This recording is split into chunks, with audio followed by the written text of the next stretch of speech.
The hammer struck the auctioneer's podium like a gunshot, and Rebecca Grady felt the world collapse around her in a single breathless second.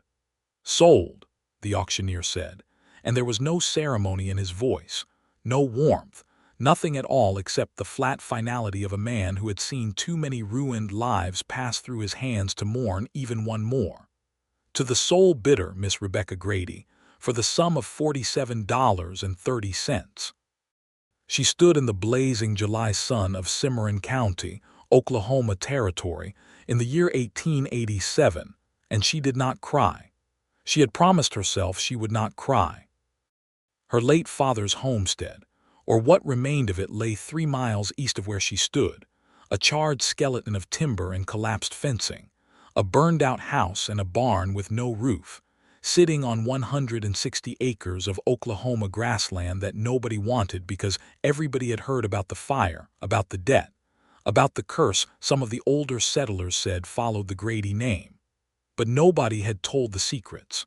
Nobody had said the truth aloud. Rebecca Grady knew the truth, and it sat in her chest like a coal that refused to stop burning. She was 26 years old, recently widowed after just 8 months of marriage to a man who had taken her father's farm in a hidden arrangement her father had signed in his final, fever-weakened days. Thomas Grady had not known what he was signing. She was almost certain of that now. Almost. And her husband, Clayton Voss, had died in a bar fight in Guthrie 3 months after the wedding, leaving behind debts so staggering that the probate court had seized everything, divided it, auctioned the pieces. Rebecca had sold her mother's silver brooch, her wedding ring, a bolt of calico she had been saving, and every coin she had hoarded over 8 months of managing a household run by a man who believed women should not handle money. $47.30. It was everything she had in the world, and she had just traded it for a burned ruin. She turned away from the auctioneer's table with the deed pressed against her chest, and that was when she saw him watching her. He was leaning against the corner post of Haskell's dry goods store with his arms folded and his hat pulled low, and she knew exactly who he was because she had seen him at the property line twice before without ever speaking to him. Bernard Finley. He ran the neighboring spread to the east, 320 acres of grass and a proper herd of cattle, a man who had been in Cimarron County for 4 years, and had the reputation of someone who kept to himself in a way that was either admirable or suspicious depending on who you asked. He was watching her with an expression she could not read. Not pity, not mockery, something more complicated and more unsettling. She lifted her chin and walked toward her horse. "Miss Grady," he said. She stopped. She did not turn around immediately. She had learned in the past year that turning around too quickly when a man called your name was a way of giving him something he had not yet earned. "Mr. Finley," she said, and then she did turn. Up close he was more substantial than the distance had suggested. He was 31 years old, broad through the shoulders, with dark hair that wanted cutting and a jaw that had not seen a razor in several days. His eyes were a gray-green that reminded her of the sky before a storm moved in from the north. He was not classically handsome in the way that men in illustrated magazines were handsome, but he was real in a way that those men never were, with weathered hands and a directness in his gaze that made her feel seen in a way she had been carefully avoiding for a long time. "That was a brave bid," he said. "It was a foolish bid," she said, "and I knew it when I made it. Brave and foolish aren't mutually exclusive." She looked at him for a moment longer than was strictly polite. "Was there something you needed, Mr. Finley?" He pushed off from the post and straightened to his full height. "I have a wagon and tools, and I know something about timber framing." He paused, and she could see him choosing his words with care, not as a man who was uncertain, but as a man who understood that the wrong word at the wrong moment could end a conversation that mattered. "I thought, if you were planning to rebuild, you might find use for a neighbor who knows how." Rebecca Grady stared at him. In all of the chaos of the past year, the marriage, the debts, the funeral, the probate, the auction, no one had offered her help without a price attached to it. Not once. The attorney had taken 20%. The banker had offered a loan at terms that would have left her working for him until she was 50. Her late husband's brother had offered to buy the deed himself and let her stay on as a housekeeper. Everyone had offered something, and everyone had wanted something back. Why? She asked, and there was more rawness in that single word than she had intended. Bernard Finley did not flinch from it. Because the land needs a farmer and you clearly need a hand, he said. And because I've been watching that property sit empty and burned for 8 months and it bothers me something fierce. It was not a romantic answer. It was a practical one, and somehow that made her trust it more than any flowery speech could have. I can't pay you, she said. I didn't ask to be paid. She looked at the deed in her hand, then back at him. The July sun was murderous and the dust from the auction crowd was still settling, and somewhere behind her a child was crying and a horse was stamping, and the whole messy, exhausting machinery of frontier life was grinding forward regardless of what she decided. All right, she said. Tomorrow morning. I'll be there at dawn. He nodded once, touching the brim of his hat. I'll bring the wagon. She had no idea, standing in that dust with her entire fortune spent, and her entire future mortgaged to a burned piece of ground, that Bernard Finley would keep that promise. She had no idea that tomorrow morning would become the day after that, and the week after that, and the month after that, until the question of when he would leave stopped being a question she asked, and started being a question she was afraid to answer. She had no idea that the neighbor who came to help would never leave. But that was still ahead of her, and there was a great deal of road to travel before she would understand it. Rebecca Grady had come to Oklahoma Territory in the first wave of the land runs, though not by her own choice. Her father, Samuel Grady, had staked his claim in 1889. No, she needed to be accurate here. The family had arrived in the territory in the spring of 1886, before the official rush, as squatters on land that was being quietly opened to settlement piece by piece along the southern Kansas border. Samuel Grady had been a wheat farmer from Missouri who had burned through 2 farms and a small inheritance in the way that good-natured, optimistic men sometimes did, not through malice or laziness, but through a persistent belief that the next season would be better, the next land would be richer, the next opportunity would be the one that finally turned.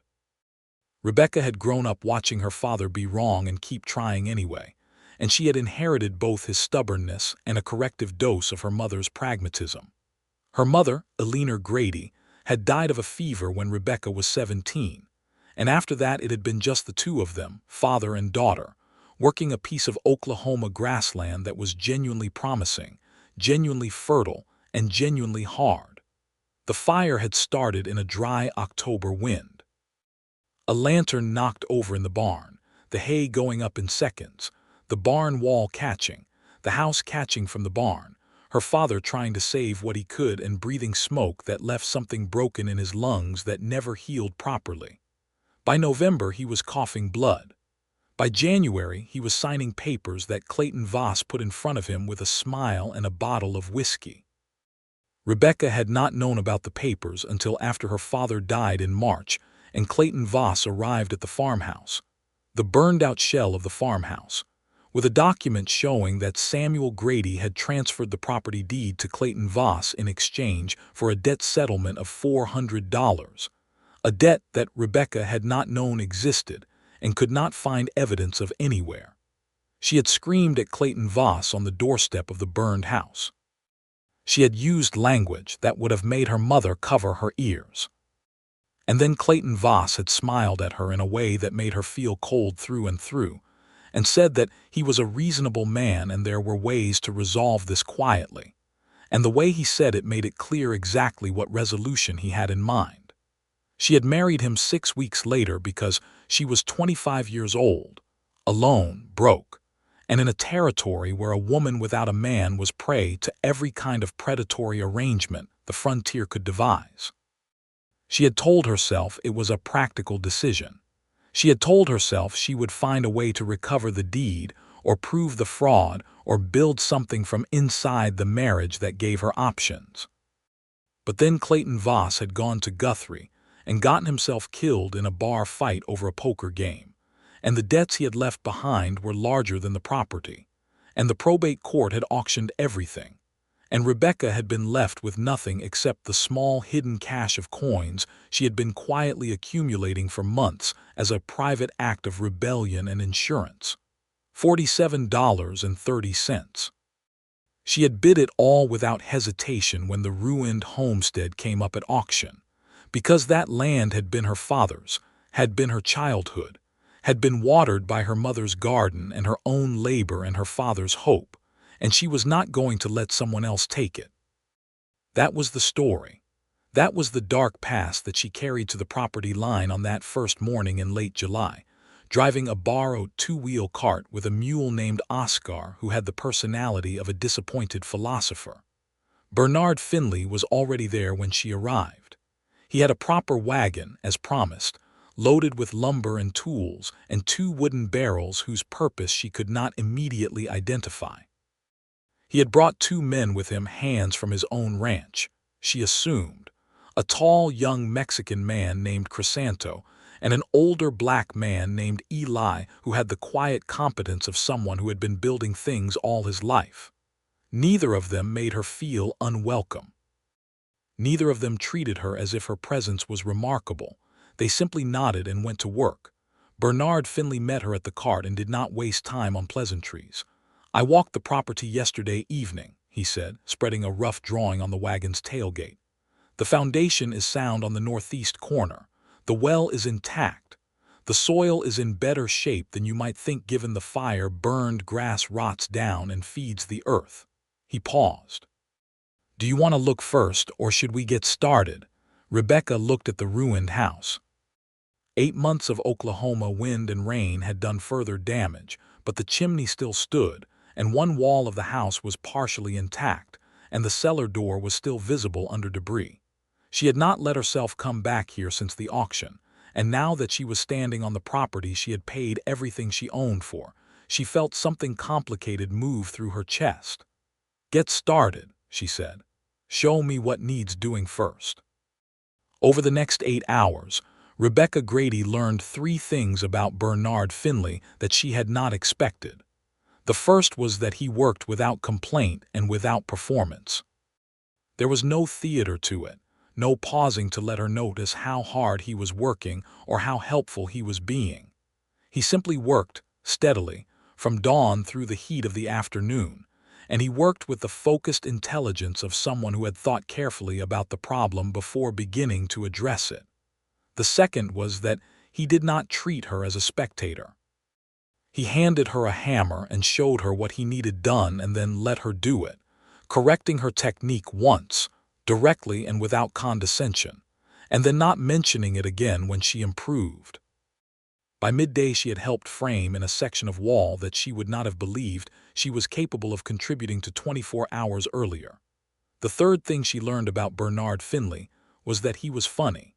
Not loudly funny, not the broad frontier humor of men performing for a crowd. His humor was dry and quiet and arrived without announcement. A single sentence slipped into a gap in the work that caught her completely off guard and made her laugh before she could decide whether she wanted to. "The ceiling beam is going to need a sister," he said at one point, studying a half-rotted length of timber. "A sister?" she asked. "A parallel beam bolted alongside it to take the load. Though given the state of this one, it probably needs a whole family." She had laughed, and then felt surprised by the laugh, and then felt him watching her sideways with something that might have been satisfaction. They did not eat together. He ate with Crisanto and Eli at the wagon, and she ate the biscuits she had brought from town at the edge of the property, and she did not analyze why she ate separately except to tell herself it was appropriate and sensible. When the sun dropped toward the western horizon and the work-day wound down, Bernard Finley came to her at the edge of the property, where she was assessing what they had accomplished. They had cleared the ruins from the main house footprint, salvaged what timber could be salvaged, identified the structural elements that were intact, and begun framing the southwest wall. It was more than she had dared hope for a first day. "We'll be back Thursday," he said. I have cattle work Wednesday I can't push off. You don't have to keep coming, she said, and she said it not because she wanted him to stop, but because she felt obligated to offer him an exit. I know, he said and left. Thursday he came back, and the week after that, and the week after that. August in Oklahoma Territory was a furnace with the lid left on, and Rebecca spent it learning to build a house. She was not passive in this education. She asked questions relentlessly, not the kind of questions designed to flatter the answerer, but the kind designed to actually understand the answers. She wanted to know why the rafters were spaced that distance apart, what made a dovetail joint stronger than a simple butt joint, why you set foundation posts that deep, how you built a proper chimney draw. Bernard Finley answered every question with the same direct thoroughness he brought to everything else, and she filed the knowledge away with the fierce determination of someone who understood that knowledge was a form of security. They fell into a rhythm, not a romantic rhythm, not at first. A working rhythm. She would arrive before dawn and he would arrive shortly after, and they would work until the heat became dangerous, take 2 hours in the shade of the wagon eating the food she brought and the coffee he made on a small iron camp stove, and then work again until the light faded. Crisanto and Eli came twice a week. On the other days it was just the two of them, and on those days the conversation became something different. She told him about her father. She was not sure why she started telling him about her father, except that the land demanded it, that working the soil and the timber of the place where Samuel Grady had lived and hoped seemed to call up his memory unbidden, and she found she could not always keep it inside. Bernard listened without filling the silences with unnecessary words. He was a man who seemed genuinely comfortable with silence, which was unusual in her experience. Most men filled silence with noise because silence made them feel exposed. Bernard Finley seemed to find silence useful, a kind of deliberate space he created so that other things could come into it. One evening in late August, sitting on the wooden crates they used as chairs at the edge of the rising house frame, she asked him about himself. He was quiet for a moment. Not the quiet of reluctance, she had come to recognize his different silences, but the quiet of someone selecting carefully what to offer. I came out here from Virginia, he said. Left in 1882, worked cattle in Texas for a year, then drifted north, bought this land in 83. Alone. A pause. I had a brother with me. He died the first winter, fever. She felt the weight of that. I'm sorry. His name was Henry. Another pause. He was 22. Better at most things than I was. Bernard looked at his hands. The plan was his, the land, the cattle operation. I was just along because I didn't have a better plan of my own. And you stayed. Somebody had to, he said simply. She thought about that for a long time afterward. Somebody had to. There was something about the plainness of it, the absence of drama or self-pity, that moved her in a way she did not immediately understand. What she did not yet know, what she could not have known sitting on those wooden crates in the cooling Oklahoma evening with the unfinished skeleton of her future house rising behind her, was that Bernard Finley was keeping a secret. Not a dark secret, not a betrayal or a hidden motive in the way that Clayton Voss's secrets had been, but a secret nonetheless, something he was carrying carefully because he did not yet know what to do with it. He had known about the auction.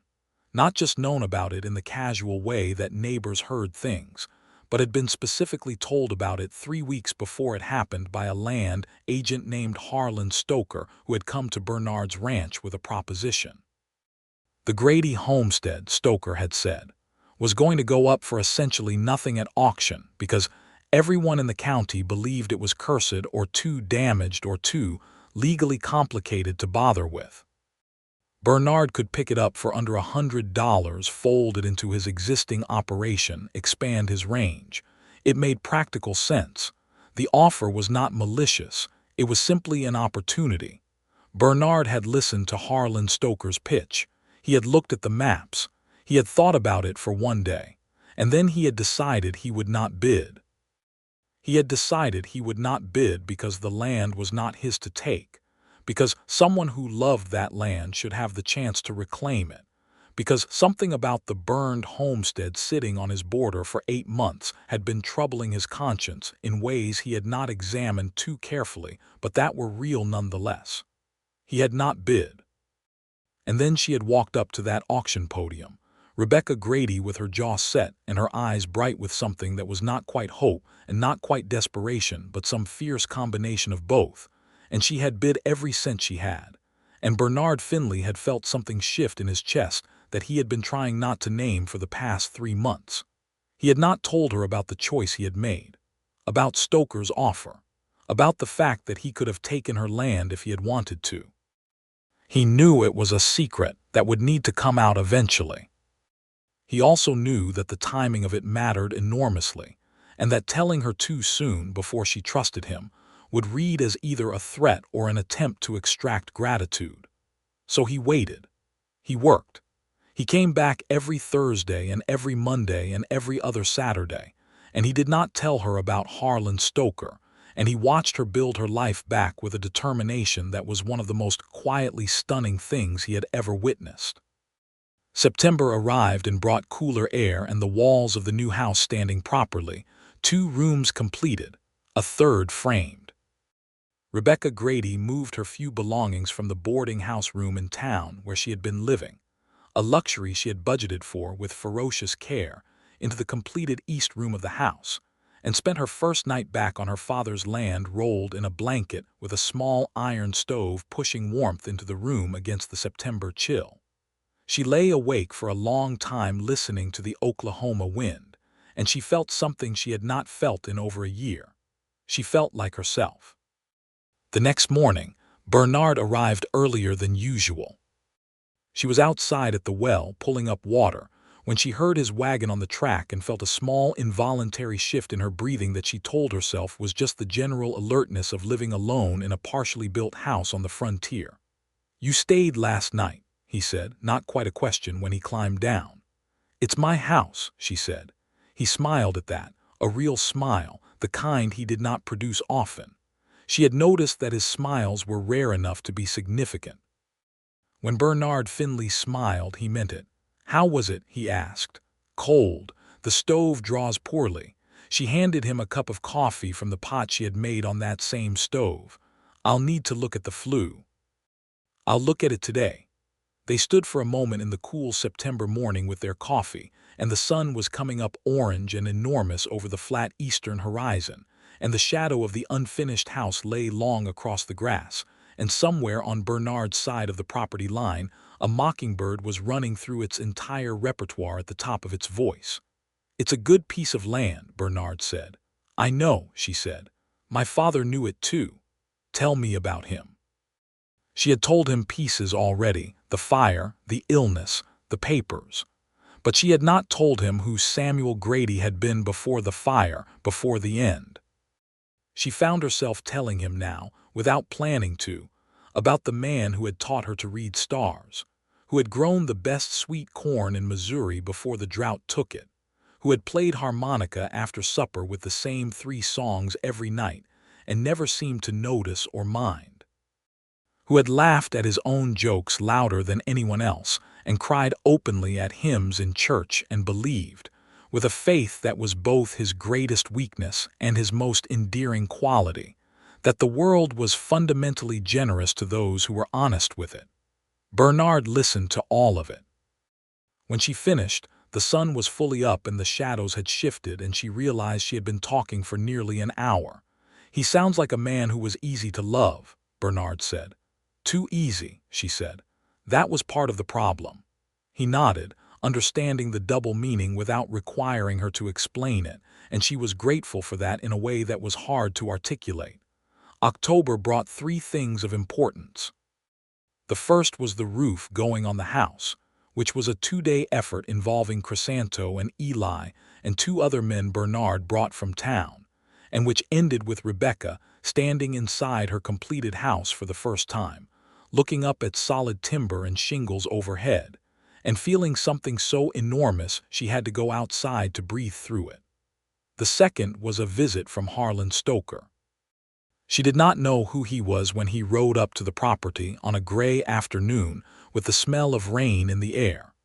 He was a compact man in a city suit that was wrong for the territory, with the kind of smile that was present too quickly and too completely.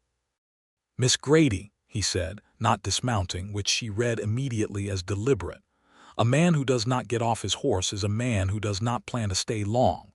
You've done remarkable work here, truly remarkable." She waited. "I represent certain business interests in Guthrie," Stoker said, "that are very interested in acquiring land in this area, water rights primarily. The underground water situation in this county is significant." He produced a paper from his coat pocket and held it out to her. "I've been authorized to offer you $300 for the property, full deed transfer." Rebecca Grady looked at the paper without taking it. $300 was 6 times what she had paid, 6 times everything she had owned. She thought about the morning conversations at the well, the smell of fresh-cut timber, the way the October light came through the window she had helped hang with her own hands. "No," she said. Stoker's professional smile did not waver. "I'd encourage you to consider it carefully." "A woman alone on a property this isolated, Mr. Stoker," she said, "I have heard that kind of encouragement before, and I have found it to be a reliable indicator of a proposition I should refuse. Good afternoon." Stoker rode away. Rebecca watched him go, feeling the prickling unease of a threat that had not yet defined its shape. She told Bernard about it that evening when he came to check on the roofing work, describing Stoker's manner and words precisely. Bernard's expression did something complicated that she almost missed because she had not yet learned to read the subtler range of his responses. "You know him," she said. It was not a question. He was quiet for a beat too long. "He approached me 3 weeks before the auction," Bernard said. "He wanted me to bid on your land." He watched her face. "I didn't." The silence between them had a different quality than usual. She looked at him steadily, organizing what he had told her, examining it from multiple angles the way she had learned to examine every piece of information that came to her, looking for the trap, the hidden motive, the dark angle she had missed. "Why didn't you?" she asked. "Because it wasn't mine to take." She believed him. She was surprised by how simply and completely she believed him, given everything the past year had taught her about men and their reasons. "He'll come back," she said. "Yes," Bernard said, "he will. What does he actually want?" Bernard settled onto the wooden step of her porch, the porch she had helped build, 3 boards wide, just enough to stand on and watch the evening, and his expression shifted into something more considered. "There's a water rights dispute being organized by a land company out of Kansas City. They've been quietly buying properties all through this part of the territory, properties that sit above a particular groundwater shelf. I've been hearing about it for about a year." Rebecca sat down beside him, close enough that the sleeve of her coat brushed his arm. "And my land sits above this groundwater shelf." "Your land sits above more of it than mine does," he said. She thought about this. "So the real question isn't whether Stoker comes back. The real question is whether the people behind him decide to stop asking nicely." "Yes," Bernard said. He looked at her directly. "I should have told you about Stoker's approach earlier. I kept it back because I was afraid it would look like I'd been calculating something, and I wasn't, but I should have told you." The honesty of it landed on her like water on parched ground, sudden and almost painful in its relief. She had been so thoroughly lied to, so consistently managed and manipulated, that straightforward admission of an imperfect choice felt almost foreign. "Why are you telling me now?" she asked. "Because you just turned down $300 based on principle," he said, "and you deserve to know the full shape of what you're protecting." She looked out at the evening land, her land, the grass going gold in the late October light. She thought about her father and his harmonica and his 3 songs and his belief that the world was generous to honest people. "All right," she said. "What do we do about it?" The third thing October brought was the first frost, which arrived 2 weeks early and killed the kitchen garden Rebecca had planted in a hopeful rush of optimism in late August.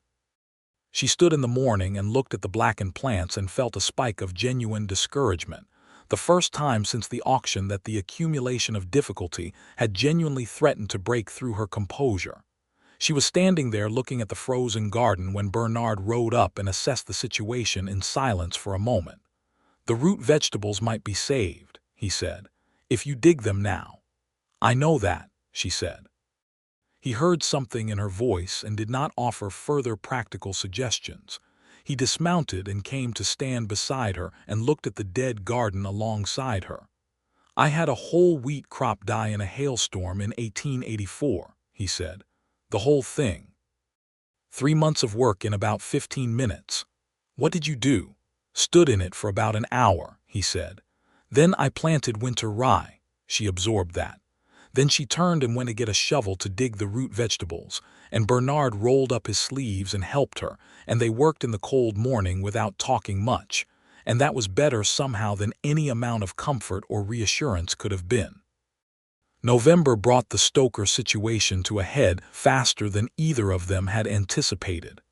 It was a Sunday, and Rebecca was alone on the property, Bernard being occupied with a cattle issue on his own land.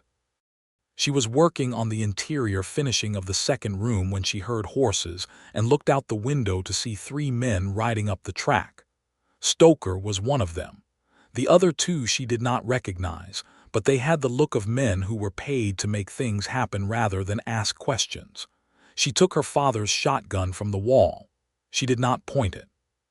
She stood in the doorway of her house, on the porch she had built, in front of the house she had built, on the land she had paid everything she owned for, and she held the shotgun in a way that communicated her willingness to use it without requiring her to say so. Stoker stopped his horse at a distance that she found appropriately respectful. "Miss Grady," he said, his professional smile more strained now, "my clients have authorized me to increase the offer to $500. "The answer is still no," she said. "That's a significant sum for a woman in your situation." "My situation," she said, "is that I own this land and you do not. I'd suggest you ride back to whoever sent you and explain that." Stoker studied her for a moment. "This land is going to be very valuable soon," he said. "When the water company arrives, they won't be making offers." "That," she said, "sounds like a threat." "It's information," he said. "You've given me your information," she said. "Goodbye, Mr. Stoker." He rode away. The 2 men who had not spoken rode with him. Rebecca stood on her porch until they were out of sight, then set the shotgun against the doorframe and sat down on the step with her hands shaking slightly, not from fear exactly, but from the effort of holding herself absolutely steady for those 10 minutes. She needed to talk to Bernard. She rode to his ranch for the first time, a ride of about 20 minutes, and found the spread to be considerably more established than she had imagined. A proper main house, 2 good barns, corrals with good quality cattle, a bunkhouse where Crisanto and 2 other hands lived. It was well organized and clearly the product of 4 years of hard, intelligent work. Bernard came out of the barn when he heard her horse, wiping his hands on a cloth, and took one look at her face. "What happened?" She told him. His expression was controlled, but she had learned enough of his face to see what lay under the control. "He threatened you directly," Bernard said. "He called it information." "That's what threats are called when they're delivered by men in suits." He was quiet for a moment. "I have a friend in Guthrie, a lawyer named Willard Ketch. He's been tracking this water rights business, and he knows how to file the right papers to make any forced acquisition extremely difficult and expensive. If you authorize it, I'd like to write to him." "Can he be trusted?" "He's the only lawyer I've met who I believe is actually scared of dishonest men," Bernard said. "I think that's the most reliable kind." She agreed to the letter. They went inside his house to write it at the kitchen table, and she noticed things about Bernard Finley's house the way you notice things about a person's space that they could not tell you themselves. It was functional and clean without being cold, with a row of books on a shelf that surprised her with their range. She identified a copy of Moby Dick, a botany text, something in Spanish, and what appeared to be a well-worn collection of poetry that she found deeply and specifically surprising. There was a jacket hung on a peg near the door that was too small to be his, and a woman's hair comb on the windowsill that sat with the particular stillness of something that had been left behind a long time ago. She did not ask about these things, but she filed them. They wrote to Willard Ketch. Bernard sent Chrysanto to Guthrie with the letter the next morning. The response came back in 2 weeks, and it was thorough. Ketch had indeed been tracking the Kansas City Water Company and had already filed the groundwork for a legal challenge on behalf of several affected landowners. He needed Rebecca's deed documentation, notarized statements, and a small retainer fee. Bernard paid the retainer without being asked and told Rebecca she could repay him when she was in a position to. And when she began to protest the terms, he simply moved to the next point in Ketch's letter, and she understood that the argument was not worth having right now. They became, in some way she could not precisely define, a team. November turned cold in earnest, and December arrived with wind that came down from the north with nothing to stop it across the flat Oklahoma land. Rebecca's house was finished, genuinely finished, with glass in the windows and a bed frame Bernard had helped her build, and a kitchen that was small but complete and functional, and the stove that now drew properly thanks to Bernard's work on the flue that morning in September. She had 2 milk cows she had bought at the town market, a flock of 12 chickens in a coop Bernard had helped her build behind the house, and a cellar filled with root vegetables and preserved goods that were going to see her through the winter. She had $20 left from the small amount she had earned selling eggs in town through the fall. She was, by any frontier measure, established. Not prosperous, not comfortable, but established. She had rebuilt from ash. It was in December, on an evening when a cold rain was turning to sleet against her windows, and Bernard had stayed late helping her reinforce the chicken coop against the weather, that the thing between them became undeniable. They were sitting at her kitchen table with coffee after the coop work, and Bernard was warming his hands around the mug, and she was watching his hands because she had spent months watching those hands work, and they had become familiar to her in the way that important things become familiar, and he looked up and caught her watching. Neither of them looked away. The sleet made its sound against the windows. The stove ticked warmly. The silence was the charged kind, the kind that had weight and content, and Rebecca felt something she had been keeping carefully contained since September began to press against its boundaries. "Bernard," she said. "I know," he said. "I don't know what that means." "It means I know," he said again, and there was something in his voice that was different from his usual careful, measured quality, something that was not careful at all, something that had been waiting a long time to be heard. "I've been coming here every week for 5 months. I told myself it was because you needed help, and you did need help. That was real." He set down his coffee and looked at her directly, but that stopped being the main reason by September. The honesty of it moved through her like the warmth from the stove, something that started at her chest and spread outward. "I have not had good luck," she said carefully, "with trusting what men tell me about their reasons." "I know that," he said. "I know that about your history. I'm not asking you to take anything on faith that you can't see for yourself." He was quiet for a moment. "I'm just being honest about what's true for me.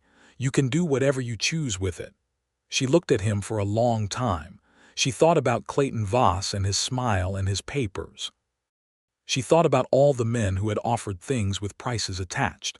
She thought about Bernard Finley showing up with a wagon and lumber and never once asking for anything, never once making her feel that her gratitude was owed or her trust was a debt. "I think," she said slowly, "that I have been afraid of this since some time in August." He was very still. "Why August?" "There was an evening," she said, "when you told me your brother's name, and I thought—" She stopped and tried again. "I thought that a man who remembers his brother's name the way you said it is a man worth being afraid of. Worth being afraid of. Worth the risk of caring about," she said. The distance between them was not large, and they were both adults who had spent 5 months in close work and honest conversation, and the moment when he reached across the table and covered her hand with his felt like the most natural thing, the most earned thing she had experienced in years. She did not pull away. "I'm not Clayton Voss," he said. "I know that," she said. "I've known that for a while. It just took some time to stop expecting you to be." He turned her hand over and held it, and she thought about her father believing the world was generous to honest people. And she thought perhaps he had been right after all, just wrong about the timing.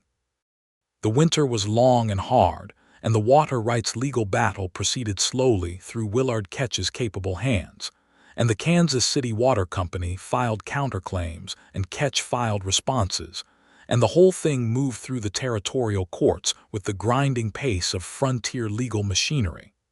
But it was moving in the right direction, and Rebecca had the documentation and the legal standing, and the company was finding it expensive and complicated. Bernard came to her property 3 times a week through the winter, sometimes for work, sometimes just for the evenings in her kitchen, and the relationship between them grew in the way that good things grow in cold weather, slowly and with deep roots. She learned more of him by degrees. He was a reader, which she had suspected from the books. He had studied for 2 years at a college in Richmond before his family's money ran out and the plan changed. He had a precise, analytical mind that he wore lightly, never performing intelligence but consistently demonstrating it.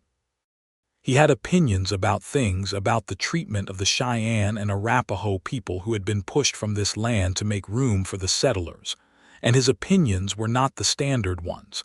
They were uncomfortable and thoughtful, and acknowledged a moral complexity that most men in the territory preferred to ignore. She respected him for this. She had her own complicated feelings about being part of a wave of settlement that had displaced people who had lived on these plains for generations, a feeling she did not voice often because the frontier did not encourage such conversations, but she felt it, and the fact that he felt it too mattered to her. He learned her by degrees as well. He learned that she was fiercely self-sufficient, and that this was not pride but armor, a protection that had kept her alive through a very hard year, and that the way to honor it was not to try to remove it, but to show her that she did not need it with him. He learned that she laughed suddenly and completely when something genuinely caught her off guard, and he found himself occasionally engineering situations for the pleasure of that laugh. He learned that she was harder on herself than she was on anyone else, and that she needed to be told directly and without sentiment when she was being unfair to herself. January brought a letter from Willard Ketch that was cautiously optimistic. The Kansas City Company's title claims on the water rights were proving legally weak because they had relied on documents that turned out to have been fraudulently notarized. The territorial court was inclined to dismiss their primary claim. Ketch expected a ruling by spring. February brought a blizzard that lasted 3 days, and during which Bernard stayed in Rebecca's barn because the roads were impassable. He slept in the hayloft with Oscar the mule for company, and she brought him hot food twice a day, and they talked through the barn door, and it was both ordinary and impossibly intimate, the sound of each other's voices through a wooden wall in a howling storm. On the second night of the blizzard, he told her about the woman the hair comb had belonged to. Her name had been Anna Driscoll, and she had been the daughter of a neighboring rancher, and they had understood for about a year that they would probably marry until she had gone back east to visit family in 1885, and had written him a letter from Ohio saying she was staying, that the territory was too hard, that she could not be what this land required. He had not blamed her. He had been sorry, and then he had been simply alone, and after 2 years alone he had stopped thinking about it much. "Do you still think about her?" Rebecca asked through the barn door. "No," he said, and he said it simply enough that she believed it. "Then why do you still have the comb?" A pause. "I forgot it was there until you came to the house in November," he said. "I saw you notice it. I should have put it away years ago." "You should throw it away," she said. "Yes," he said, "I will." She heard him moving in the hayloft, a pause, then a small thunk from outside, something thrown into the snow. "Done," he said. She leaned her forehead against the cold wood of the barn door and smiled in the dark. March arrived, and the ruling came from the territorial court, dismissing the Kansas City Water Company's primary claim. Willard Ketch wrote a letter that contained, for the first time, something approaching exclamation. The land was safe. The water rights were hers. The company could appeal, but Ketch assessed the chances of a successful appeal as low and the cost to them as prohibitive. Rebecca read the letter twice at her kitchen table and then folded it carefully and put it with her deed and her other essential documents in the cedar box she kept on the shelf. She was standing at the window looking out at the March land when Bernard came in from outside where he had been checking the condition of the fencing after the winter. He took one look at her face. "Good news," he said. "Good news," she confirmed. He crossed the room and she turned from the window, and he took her face in his hands in a way that was so gentle and so certain that she felt something in her chest that had been locked for a very long time open up completely. He kissed her, and she kissed him back, and the March light came through the window of her rebuilt house and lay across the floor she had laid herself.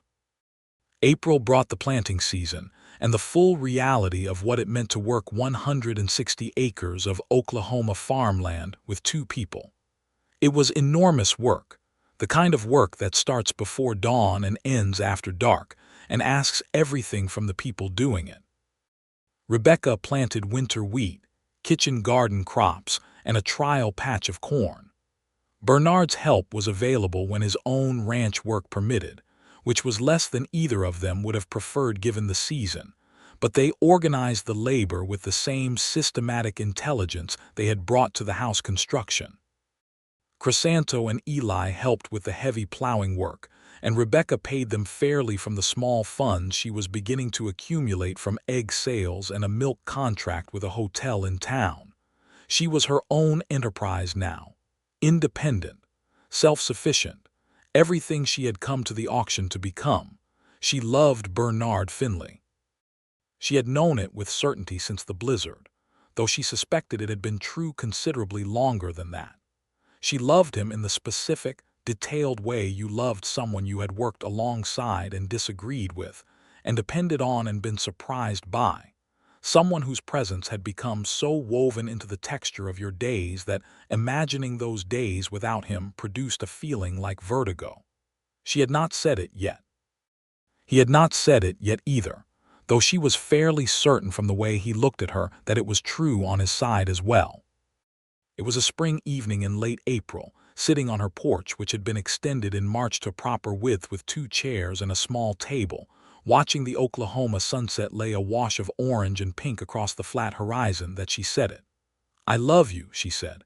He was quiet for exactly 1 second. Then, "I love you," he said. "I have loved you since October, I think, possibly September." "You think?"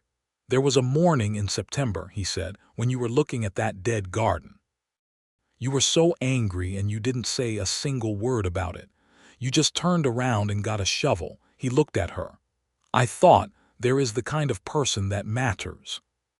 She leaned her head against his shoulder and he put his arm around her and they watched the sunset finish its work over the Oklahoma sky.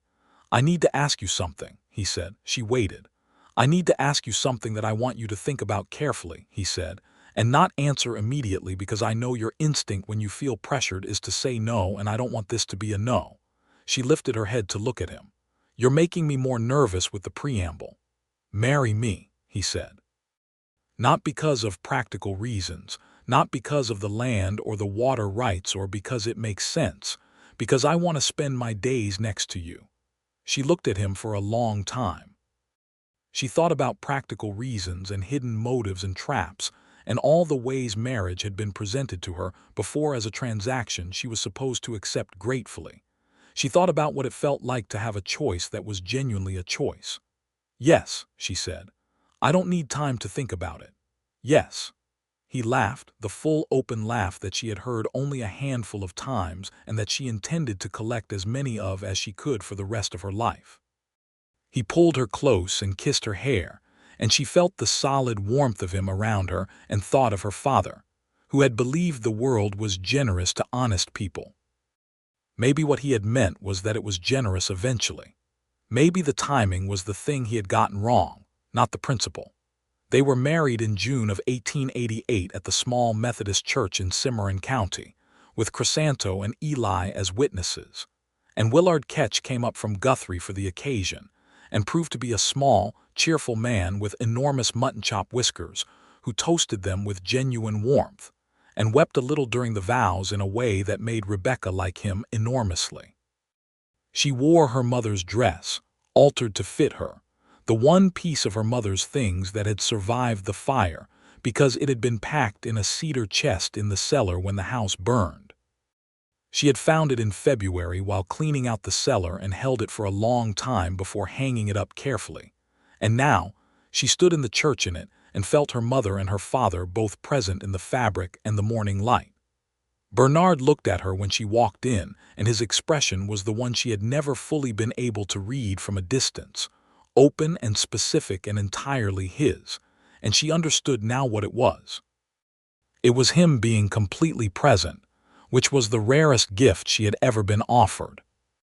After the ceremony and the small celebration at the hotel Bernard had paid for a proper supper, this was not something she argued with. They drove back to the property together in the wagon in the long June evening with the grass green on either side of the track and the first fireflies beginning in the low places. "Which house?" he asked when they reached the boundary between their properties.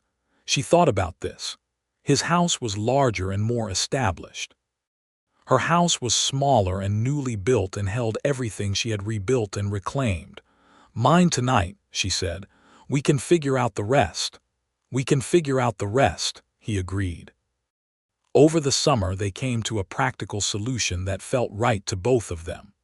They would keep both houses operational, his ranch headquarters, her farming operation, and move between them as the work demanded, but make her house the primary home because it was equidistant between the two operations, and because it was where she was rooted. He transferred the management of his ranch to Crisanto's increasingly capable hands with a pay raise and a promise of partnership shares if the operation kept growing, which freed Bernard to divide his time more evenly. The combined operation, cattle and wheat and chickens, and a small dairy, was more than the sum of its parts. It was a proper frontier enterprise, and by the autumn of 1888 it was genuinely profitable in ways that neither of them had been able to achieve alone. The wheat harvest that fall was good. Not spectacular, not the stuff of legend, but solid and real and more than enough. Rebecca stood at the edge of the harvested field in October and felt a particular kind of satisfaction that she thought might be the purest emotion she knew, the satisfaction of a thing made from nothing. It was in October that she told Bernard she was pregnant. She told him in the kitchen on a Sunday morning, simply and directly, because she had learned that the way to tell Bernard things was directly, that he did not need cushioning or approach angles, that he met things straight on. He went very still for a moment, and she watched him carefully. Then he crossed the kitchen in 2 steps and held her with an intensity that communicated everything he was feeling more completely than words could, and she held him back, and they stood like that in the kitchen, while the October sun moved through the window, and the world outside went about its noisy frontier business entirely unaware. "A boy or a girl?" he said after a while. "I have no idea," she said. "Either," he said. "Either is perfect. Both would be more efficient," she said. He laughed and kissed her, and she thought that this moment right here, this ordinary Sunday morning in October in a kitchen on the Oklahoma frontier, was the happiest she had ever been. Not the most dramatic, not the most significant, not the moment with the greatest weight of story in it. Just the happiest. The winter of 1888 was milder than the previous one, which was merciful given Rebecca's condition. She did not stop working. She was constitutionally incapable of not working, but she reorganized the work so that she was not doing the physically demanding outdoor tasks she could not safely manage. Bernard, without fuss or commentary, absorbed those tasks into his day. Crisanto and Eli and the other hands picked up additional work. The operation ran smoothly. She read more that winter, working through the books on Bernard's shelf with a systematic pleasure, and she started keeping a journal, writing down what she knew about her father and her mother and the history of the land, because she understood that these things needed to be recorded, that the people who came after would want to know. She wrote about the auction. She wrote about the ruined house and the first morning with the wagon and the tools. She wrote about the blizzard and the hair comb and the sunset in April. She wrote it all down clearly and without sentiment, and then read it back and added the sentiment, because some things required both. The baby was born in April of 1889, a boy, delivered by a midwife named Mrs. Portman who came from town, and who had seen everything in her years of frontier midwifery, and who pronounced the birth straightforward and the baby excellent in a tone that suggested she was not given to idle praise. They named him Samuel for her father, and Bernard held his son for the first time with the focused attentiveness he brought to everything important, studying the small face with the patient concentration of a man who understood that this was a thing that deserved full presence. "He has your jaw," Rebecca said from the bed. "He has your stubbornness," Bernard said. "I can already tell." "That," she said, "is a feature, not a flaw." Young Samuel proved this correct within the first 6 months of his life, by being the most determined, most opinionated, most thoroughly convinced of his own prospective child that either of them had encountered.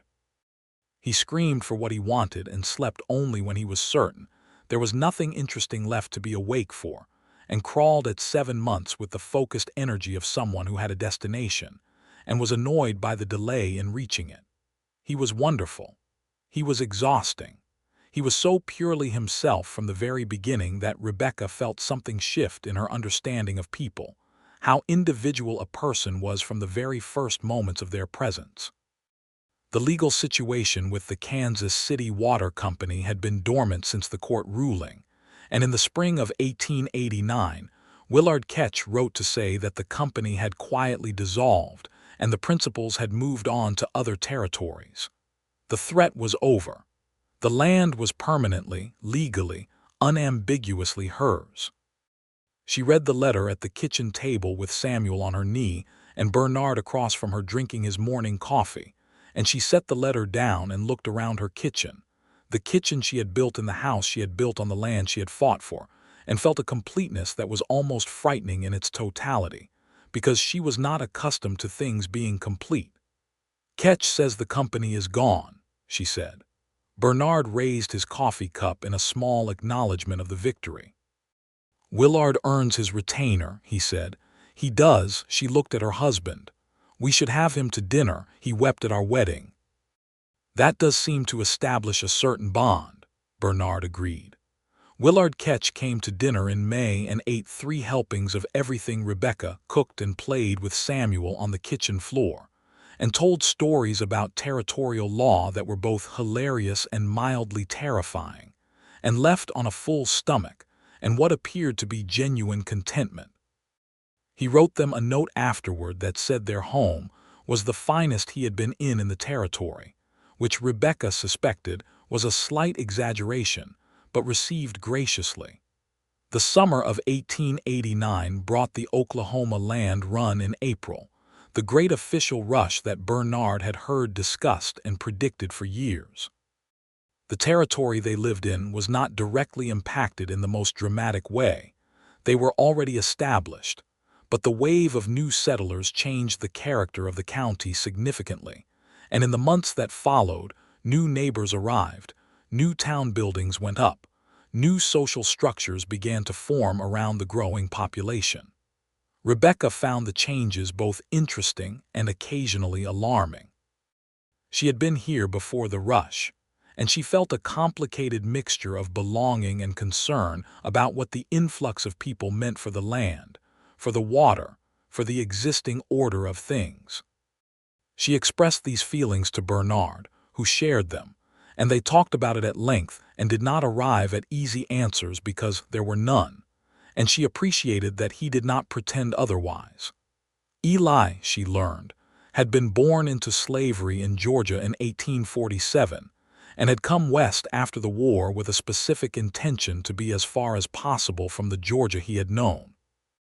He had worked cattle in Texas and New Mexico, and had come to Bernard's operation in 1885 and stayed because Bernard was a fair employer in a way that was not universal.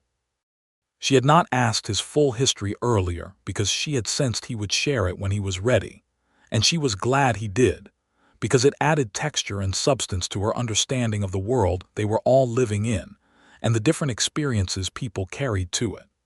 She made sure Eli knew he was welcome in her house as a guest and not merely as a laborer, and the first time he sat at her kitchen table for a meal was a moment she noted privately as important. Samuel grew from an infant into a toddler with the speed that parents always claim to be surprised by and always actually are. He was walking at 11 months and had the vocabulary of a small, determined prosecutor by the time he was 2, which created some challenging domestic conversations but also enormous entertainment. In the winter of 1890, Rebecca told Bernard she was pregnant again. He received this news with less stillness and more immediate joy than the first time, which she found she preferred. "When?" he asked. "Late summer, I think." "Samuel will be furious," he said. "Samuel will need to adapt," she said, "which is character building." The second child was a girl, born in August of 1890, delivered again by Mrs. Portman, who had now achieved the status of a welcome and familiar presence. They named her Eleanor, for Rebecca's mother, and she was from the beginning the opposite of her brother in temperament, calm where he was urgent, observant where he was expressive, apparently content to study the world from a position of thoughtful stillness before deciding what to do about it. Samuel, who had been informed at length about the arrival of a sibling, and had appeared to accept this information with the tolerance of someone humoring a questionable plan, spent the first week of Eleanor's life treating her with the careful attention of a junior naturalist examining an interesting specimen.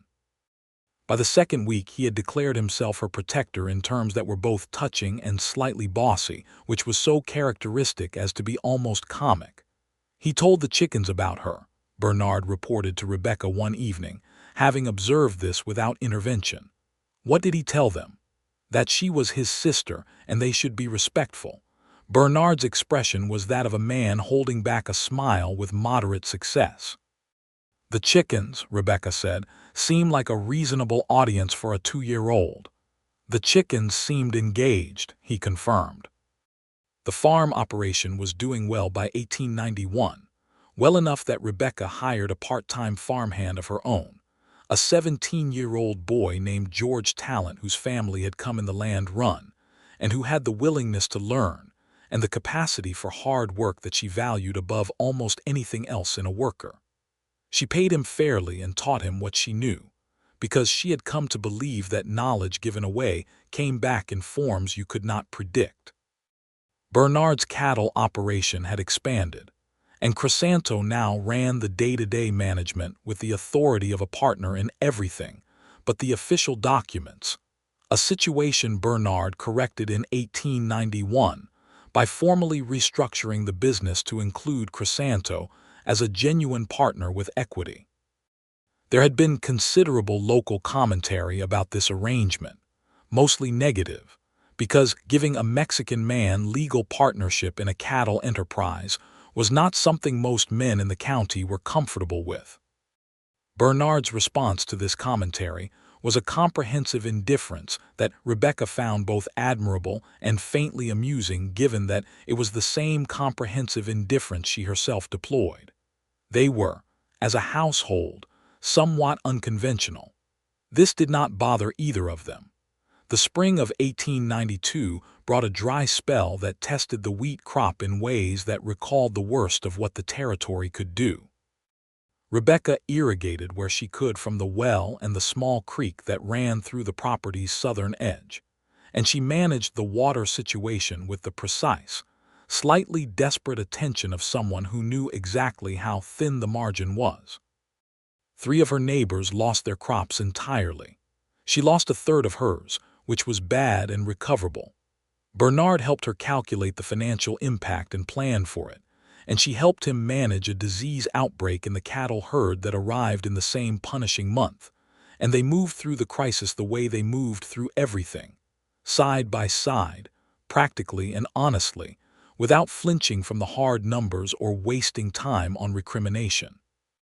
This was what love looked like in the frontier, Rebecca had come to believe. Not the gestures, not the proclamations, though those had their place. The love was in the showing up. The love was in the counting out the hard numbers together at the kitchen table and making a plan and starting the plan the next morning. The summer recovered enough that the fall was manageable. By winter they were comfortable again, the accounts balanced, the cellar full, the children healthy and increasingly demanding in the various ways that children are demanding. Samuel at 3 was a force of nature who had discovered questions as a primary mode of engagement with the world, and who deployed them constantly and without mercy. Alina at 2 was beginning to demonstrate an interest in the garden that her grandmother would have recognized immediately, spending long contemplative periods crouching over the beds and studying the plants with an intensity that seemed to Rebecca both genetic and miraculous. "She's gardening," Bernard said one afternoon, watching Alina from the porch. "She's studying," Rebecca said. "There's a difference." "She's 2. She's her grandmother's granddaughter," Rebecca said. Bernard looked at her and then back at Alina. "Alina Grady Finley," he said, as if considering the full name, which he did occasionally when he was thinking about the children as their whole future selves. "She's going to have opinions about soil composition. I am going to encourage every one of them," Rebecca said. The years moved forward in the way that good years do, full enough to be rich and steady enough to feel secure. In 1893, the wheat harvest was the best the property had ever produced, and Rebecca paid off the last of the debts that had been trailing from the Clayton Voss probate, a small remaining amount that she had been chipping away at systematically since she had the means to.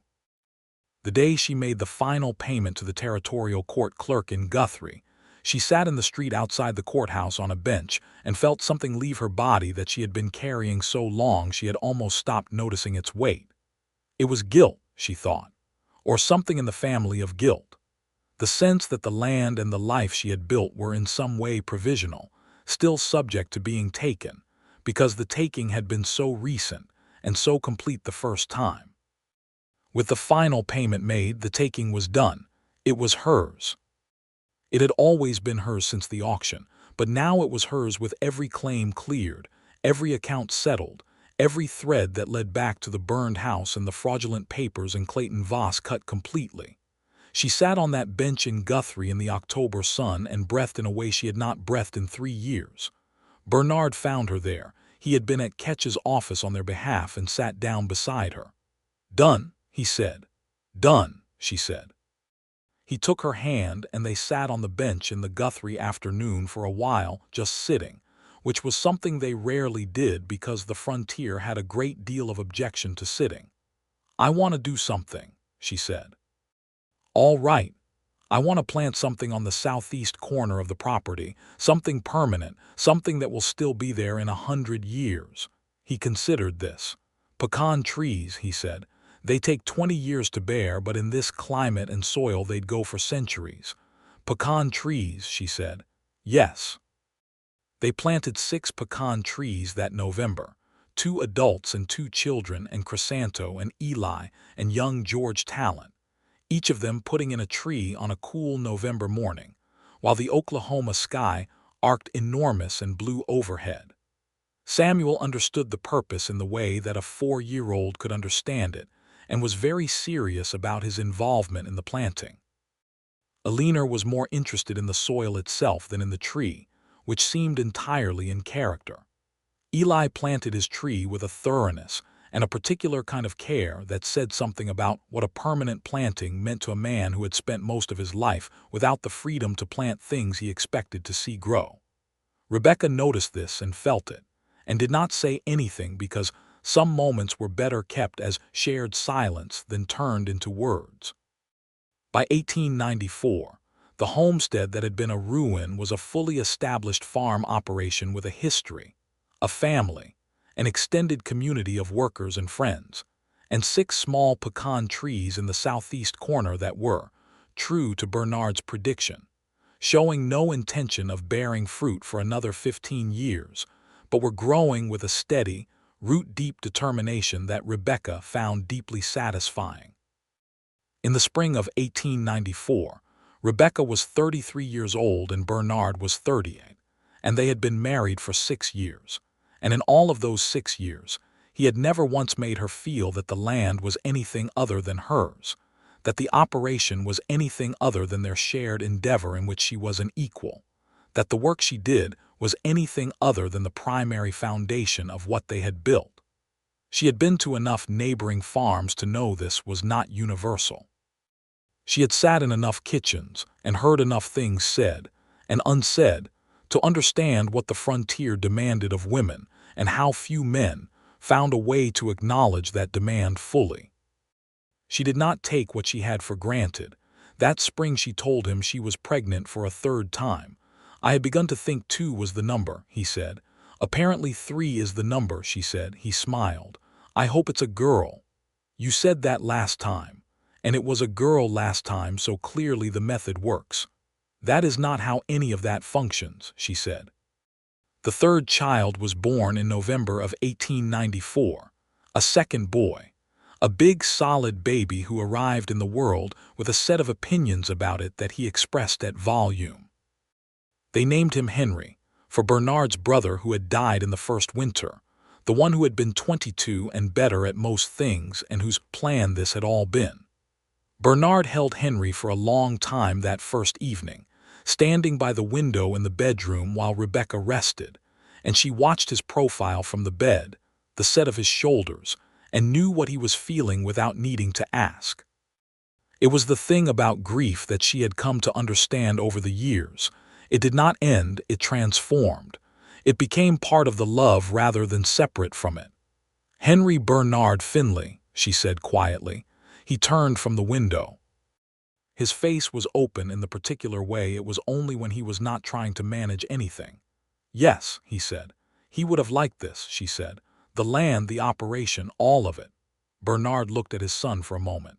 "He would have taken over immediately," he said, "and it was sad and fond in equal measure, and made everything twice as efficient and 3 times as profitable. Then it is fortunate," she said, "that he is not here to show you up." Bernard laughed, and Henry, startled by the laugh, made a sound of small outrage, and a leaner called from the other room to know if the baby was awake, and Samuel called from further away to know if a leaner was calling, and the house filled with the tremendous ordinary noise of family. The pecan trees grew. The wheat came up every spring and was harvested every fall. The cattle grew in numbers and quality under Crisanto's management. Young George Talent, who was 21 by 1894 and had learned everything Rebecca could teach him, took a wife named Clara and rented a plot from a farmer 2 miles east and began his own operation. And Rebecca felt a specific pride in this that was different from pride in her own achievements, a pride in something she had helped make possible. Eli retired from the heavy work in 1895, his back giving out after a lifetime of physical labor, and Bernard arranged for him a small house on the property and a monthly payment that would see him comfortable. And Eli spent the years that followed keeping the kitchen garden for Rebecca and teaching Samuel and Alina the names of things, plants and birds and stars, with the patience of a man who had all the time in the world. In the summer of 1896, Willard Ketch came for his annual dinner visit and brought with him a copy of a Guthrie newspaper article about the dissolution of the Kansas City Water Company, which had apparently been formally wound up in federal court after years of various failed ventures. He presented this to Rebecca as a gift over the dinner table. "You should frame it," he said, his mutton chop whiskers now silvered but no less magnificent. "I should use it to line the chicken coop," she said. "That," he said, "is also a valid choice." She framed it. She hung it in the cellar, which seemed like the right location for a document commemorating a threat that had been buried. The children grew in the ways that children grow when they are loved and given space and honest engagement. Samuel at 7 was already working the farm with a focused seriousness that sometimes made Rebecca look at him and see her father, the same quality of hopeful determination, but tempered by something harder-edged that she recognized as her own. Eleanor at 6 was in love with everything that grew and spent her free hours in the garden with the concentration of a scientist, which she essentially was. Henry was 2 years old, and under the impression that the world had been specifically constructed for his investigation, which he pursued with energy and absolutely zero caution. On an evening in October of 1896, 9 years after the auction, Rebecca Grady Finley stood on her porch in the cooling fall air and looked at what she had built. The house stood solid and well-made behind her, expanded twice since the first construction, with a proper parlor now and a bedroom for each of the children and a kitchen that was the best room in the building. The barn was full with the harvest. The fields were rested and ready for winter. The 6 pecan trees in the southeast corner were 9 years old and still some years from bearing, but they were tall and strong, and their roots went deep. She heard the door open behind her and Bernard's familiar footstep on the porch boards. He came to stand beside her close, his arm around her shoulders, both of them looking at the evening land. "It was a good year," he said. "Most years are," she said, which was not strictly true in the sense of averages but was true in the sense of what had been found inside the years, even the hard ones. He pressed his lips to her hair. She leaned into him.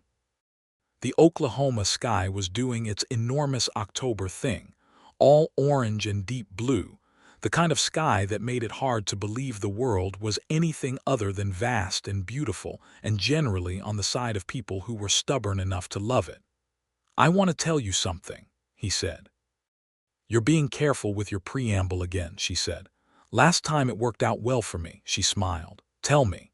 "When I came to you at that auction," he said, "with the wagon and the tools, I told myself it was because the land needed someone and you needed help. Those things were true." He was quiet for a moment. "But there was more truth than that, and I think I knew it even then. I had been watching that property for 8 months. I had been watching it because you were going to come for it. I didn't know your name. I didn't know anything about you except that someone with heart enough to love a burned piece of land enough to spend everything on it was someone worth showing up for." She was quiet, feeling the fullness of what he had said settle into her. "You didn't know me," she said. "I knew the one thing," he said. "The rest I was hoping to learn." She turned to look at him in the fading light. This man she had learned in the ways that mattered, who had shown her that help could be offered without a price, that honesty was a form of respect, that love did not require you to surrender the self that had been forged in the hard years to possess it. "I'm glad I was the only bidder," she said. "So am I," he said.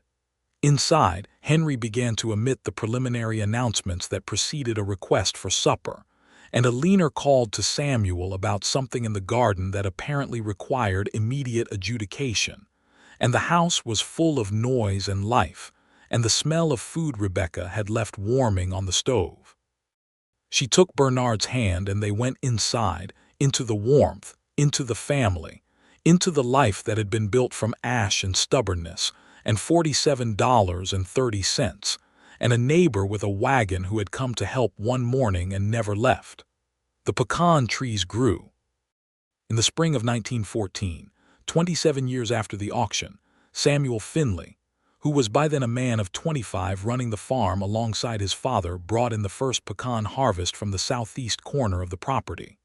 He filled 3 baskets and brought them to the house where Rebecca sat on the porch, 66 years old now, silver-haired and direct-eyed and as wholly herself as she had ever been. He set the baskets on the porch floor and stood back and looked at his mother. She picked up a pecan and turned it in her fingers, feeling its weight, its solid completion. "Your father said 20 years, she said. "He was almost right," Samuel said.